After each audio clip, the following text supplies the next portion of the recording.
আমার প্রতিক্রিয়া যে দুইজনকে ফাঁসি দিয়েছে, তিনজনকে যাবজ্জীবন কারাদণ্ড দিতে, এতে আমি সন্তুষ্ট নই। আরো লোকের ফাঁসি হওয়া উচিত ছিল। তবে এক নম্বরে হলো কমল বড়ুয়া, উনি কিন্তু সাংঘাতিক দোষী। ওই আমার ছেলেকে অপদস্থ মারপিট করছে, লাঠিচার্জ করছে, গলা চিপি ধরেছিল, গাল বুকত থাপড়াইছে। উনি ছাত্রলীগের লেজার। আমার ছেলে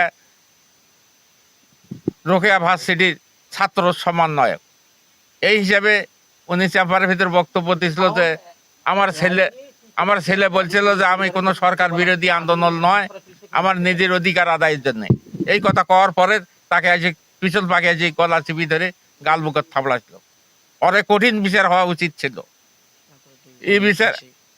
এই বিচার আর মাত্র 2 জনের ফাঁসি, আরো বেশি করে মানুষের ফাঁসি হওয়া উচিত ছিল অপরাধী যারা। জুলাই গণ অভ্যুত্থানের প্রথম শহীদ আবু সাঈদের আজকে হত্যার রায়ের আজকে যে রায়টা দেওয়া হলো, তো এই রায়ে মাত্র 2 জন আসামিকে যাবজ্জীবন, 2 জন আসামিকে মৃত্যুদণ্ড দিয়েছে আর 3 জনকে যাবজ্জীবন দিয়েছে। অন্যান্য আসামিদেরকে বিভিন্ন মেয়াদে শাস্তি দেওয়া হয়েছে।